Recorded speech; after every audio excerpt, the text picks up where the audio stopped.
イリアングレーハウンドのニアと暮らし始めて148週間が経ちました。待ちに待ったお盆休みがスタートしました。初日の今日はニアと一緒に福島県へ桃狩りに出かけます。福島県の桃は山梨県とは一味違う硬めの食感が大きな魅力です。渋滞を避けるため朝の4時半に自宅を出発しました。後部座席ですやすや眠るニアを乗せてのんびり安全運転で向かいます。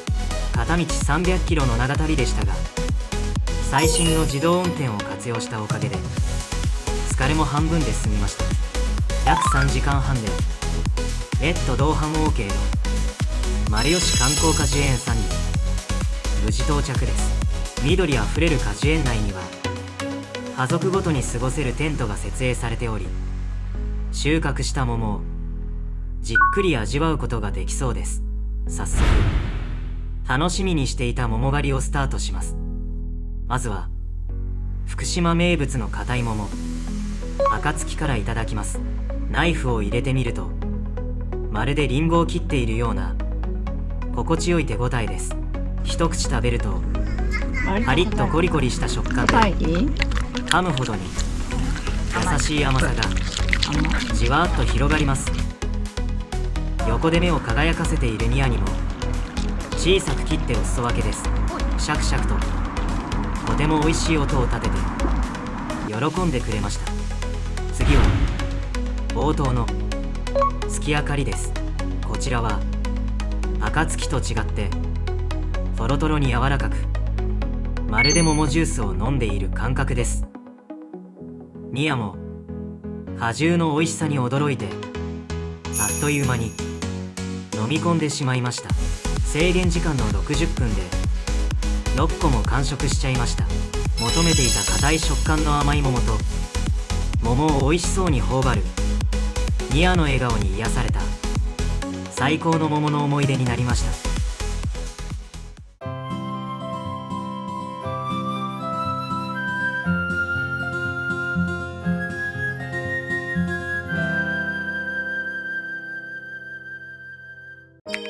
桃狩りを大満喫した後はアクアマリン福島へ出発です。目的はズバリ夏休みの宿題のための情報収集。でもニアは施設の中に入ることができません。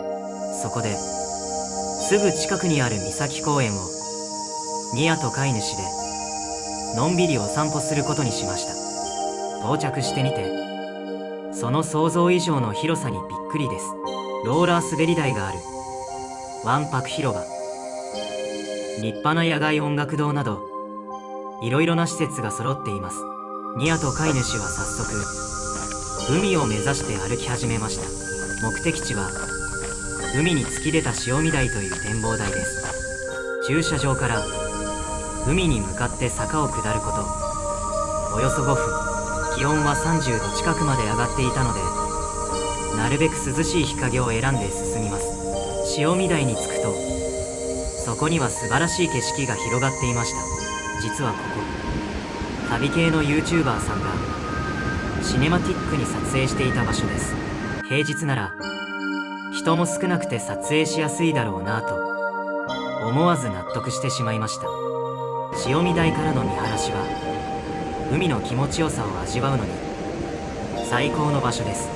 吹き抜ける潮風がとても気持ちよくほてった体を優しく冷ましてくれました。果てしなく広がる青い海をじっと見つめるにはその可愛らしい姿と美しい海の景色をしっかり動画に収めることができました。自然の風を感じながら心癒される素敵な海辺のお散歩タイムでした。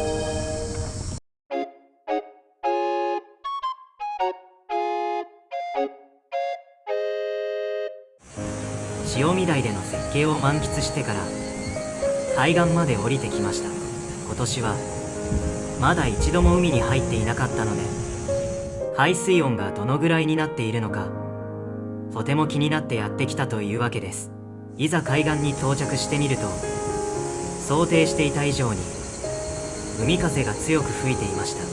サパーンと打ち寄せる波も普段より高くなっているように感じられます。ちょうどこの時は台風15号が本州に接近している状況でした。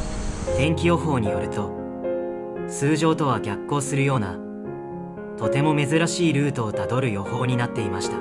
東北地方に上陸し、そのまま西へ向かって本州を縦断する予報でした。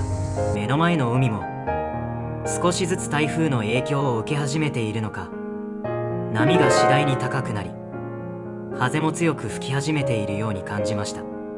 久しぶりに潮風の匂いを感じたニアは嬉しそうに海へ近づいていきます。